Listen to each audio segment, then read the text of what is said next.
the precise opposite of the things that bring success are the things that our society promotes. So to take a stupid example, our culture promotes people like Cardi B. Okay, Cardi B, I've ripped on her before because I think that she's a perfect example of virtually everything wrong with our society. She is a rapper who used to be a stripper who bragged on tape about drugging and robbing men. And she also happens to be a person who is deemed by our society as the height of sex appeal.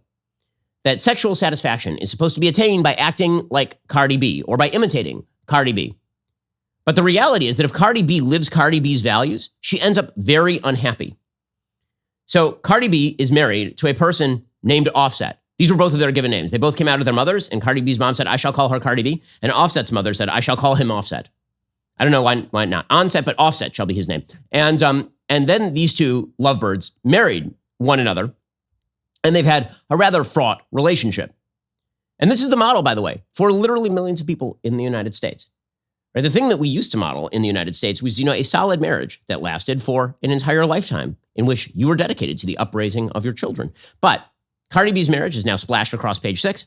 So the latest claim within the beautiful marriage that Cardi B has presented, and again, she's the height of sex appeal. She can't keep her husband dining in, but she's the height of sex appeal. She took to Twitter Spaces Monday to address her husband Offset's claim that she effed another man.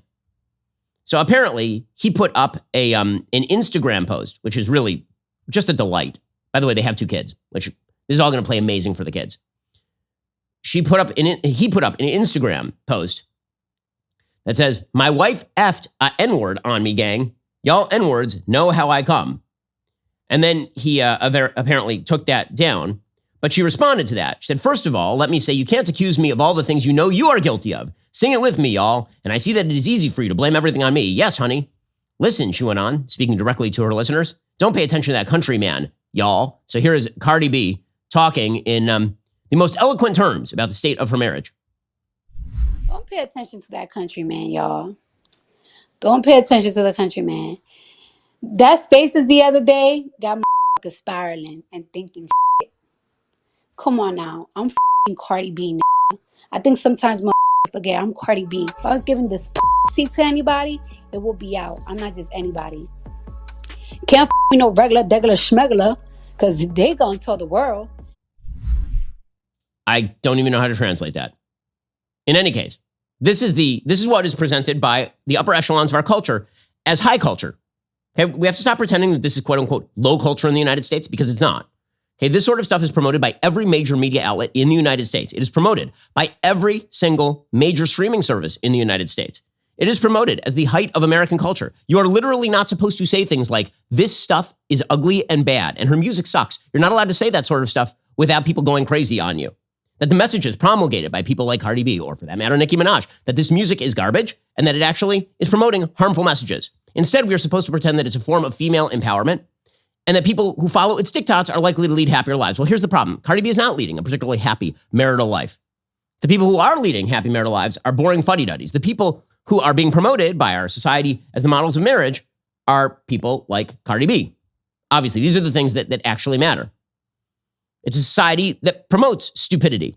It's a society that promotes failed marriages or not getting married at all. I mean, I'll give it to Cardi B. At least she actually got married. Okay, 70% of kids who are born in the black community today are born out of wedlock. 40% of kids in the white community, by the way, are born out of wedlock today.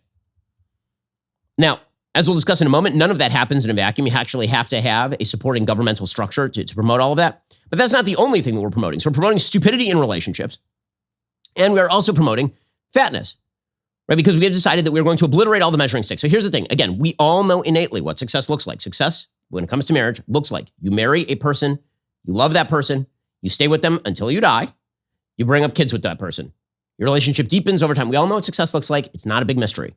And yes, there is an ideal, and it's not insulting to people who don't meet the ideal to point out that the ideal exists. It takes a special kind of company to want to partner with this show. There are a lot of companies afraid to partner with shows like this one that give you the truth, the unvarnished fact. Well, Pure Talk is not one of those companies. I'm proud to stand behind companies that actually are proud to stand behind this show, which is why I'm proud to stand behind Pure Talk. They make it possible for me to get up here and bring you the show every day. Pure Talk shares my values. They share the values of Matt Walsh, Brett Cooper, Candace Owens, and the rest of the Daily Wire hosts, which is why they are the official wireless partner of Daily Wire. That's not the only reason. We check the coverage. It is indeed premium. Pure Talk is the most dependable 5G network in the United States, which is why I use it myself. Mix and match your plans to fit every person in your family. Choose from talk, text, and 5G data for just $20 a month, all the way up to unlimited data with mobile hotspot for $55 a month. Remember, you vote with how you spend your money, so stop supporting woke wireless companies that don't support you and switch on over to Pure Talk today. Head on over to puretalk.com/Shapiro. Save an additional 50% off your very first month of coverage. That's puretalk.com/Shapiro. Pure Talk is wireless for Americans by Americans. Don't spend your money on a bunch of cell phone coverage companies that really don't like you very much. Instead,